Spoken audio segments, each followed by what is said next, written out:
I want to, so as I understand it, you have a few different training, survival kind of tiers that someone can do with you when, they immerse themselves like into the wilderness. Yeah. There's the most primitive. Yeah, like no tech, Yeah. low tech, or high That's tech. no, that maybe that's the Yeah. born primitive one. And then medium tech, which is kind of like, all right, a little bit more gentlemanly, and then the high end one where they're got weapons Yeah. and stuff. Break those down for us, and just walk us through that experience. I mean, that sounds fascinating, and I'm curious on like, who are the people that come to you that want to do that? Because I feel like that would be, in my mind, like that 40-year-old accountant who's like in the hamster wheel that finally says, fuck it, I want to go run around the woods with a loincloth for 20 days and have absolutely nothing. Or is it more of the people from your crowd that want to level their game up? Or maybe it's a little bit of both, but break those down for us. And then, I'd love to just hear any unique stories or experiences that came from that with your guests, or I guess clients. I would imagine maybe some of them are transformational.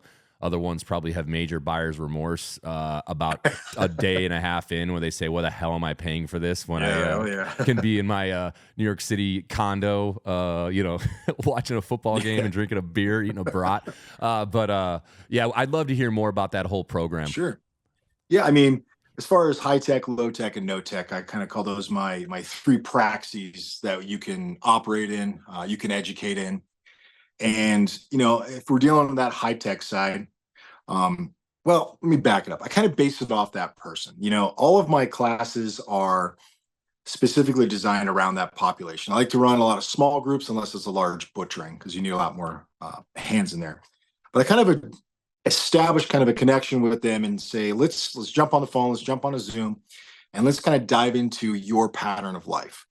And that pattern of life is something that exists in every environment. So the natural world has a pattern of life, and you guys have a pattern of life. And your pattern of life is maybe you wake up, you jump into that hamster wheel, you start spinning, you break off, and you watch a football game, and you drink a beer. That could be part of your pattern of life.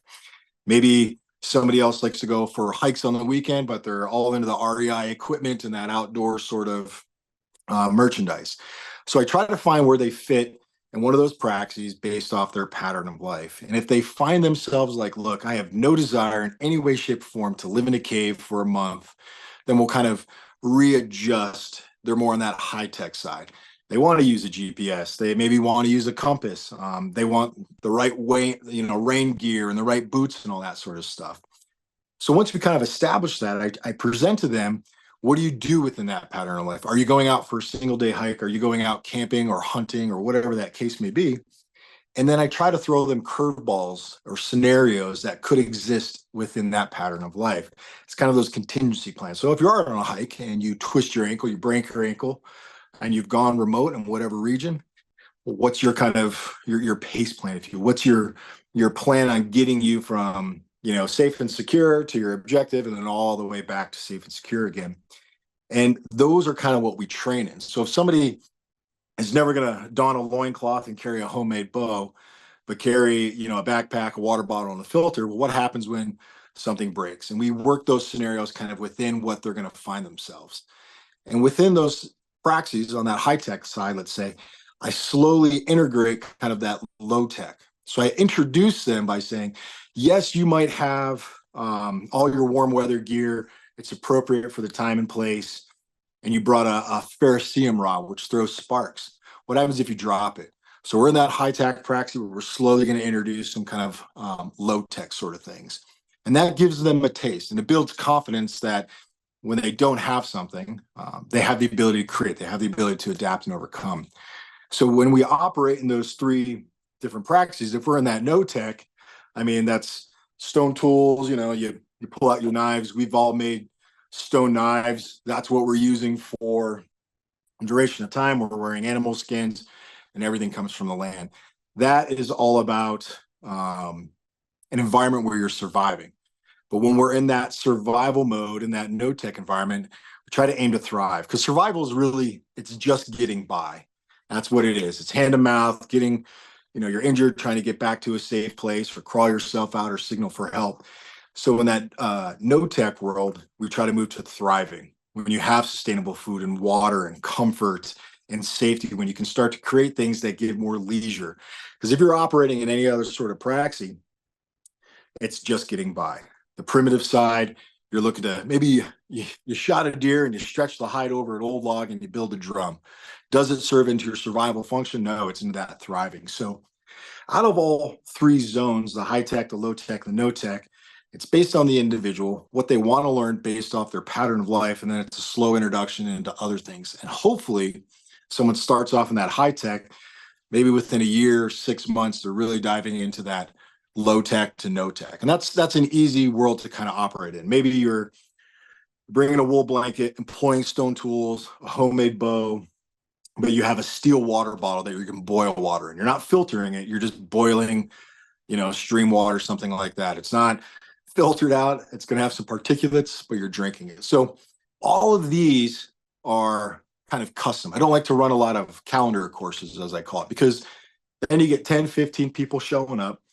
I've got 10 or 15 people running around with knives and axes. You kind of lose that control. And I want this to be an intimate setting where people have my undivided attention. I only do one-on-ones or like, small groups, 2 or 3 people where they all know each other. There's no, if there's two guys, one guy is always going to kind of dominate as the alpha and he kind of puts the other ones to not to shame or anything, but kind of squashes them. But I want it to be learning and I want it to be intimate. And I want them to understand that they can live, they can thrive in all these different zones, but it's really up to them. Like I can show you what to do, but when push comes to shove, you actually have to do it yourself. And I mean, I've had different, God, the countless classes of chaos at times, but I mean, I brought families out and they had an absolute great time, but the biggest complaint was there wasn't a chair to sit in.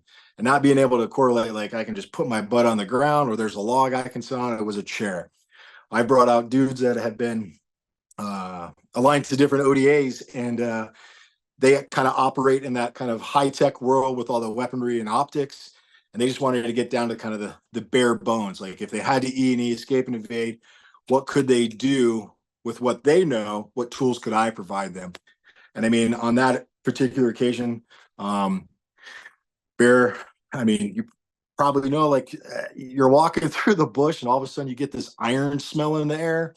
Something fresh is dead. You get that like, oh God.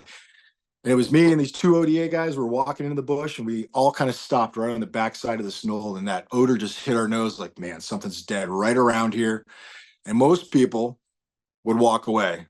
But unfortunately for us, we're like, we should go see what it is because that's what you do. And as we crossed this little knoll, there's a fresh mule deer that had been killed and was brought down by a mountain lion. And I mean fresh to the point where that odor was very pungent, a little bit of steam coming off of it. And I know just from experience that cat was still in the area. It was somewhere around there. It heard us, smelt us coming, and our presence drove it away. So at that time, it's like, guys, maybe we should fall back. Let's go back to where we're camped out because we were in the route to check some snares. Let's give it a little time, let it do its thing.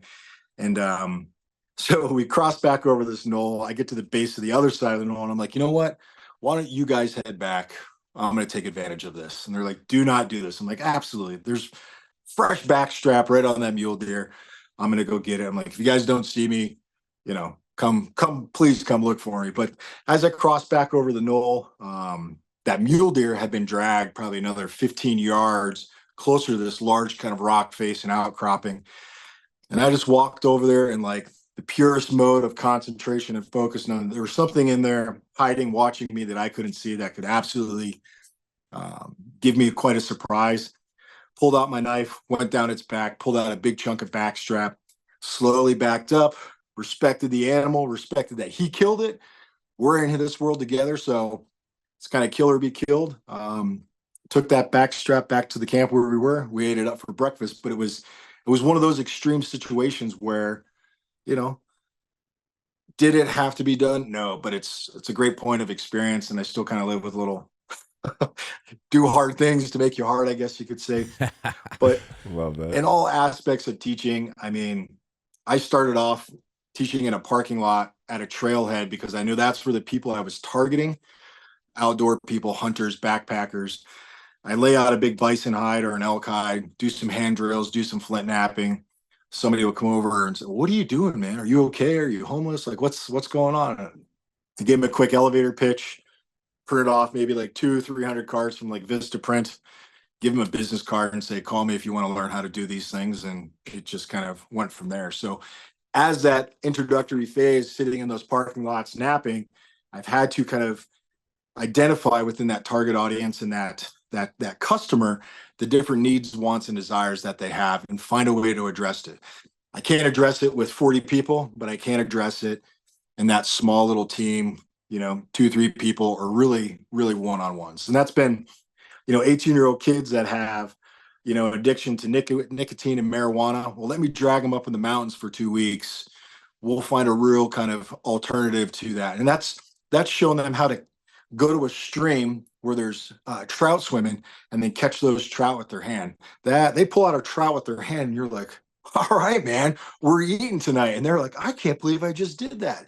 It's all those little things that really build into the offerings that I like to provide. And some of them are straight stone tools. Some of them are straight butchering. Some of them are, I just want to go live like a savage out in the woods. Cool. This will be your first experience. Let's give ourselves a little bit of creature comforts, because I don't want to break you on day 2. Maybe on day 10, that would be the goal, but it's good time.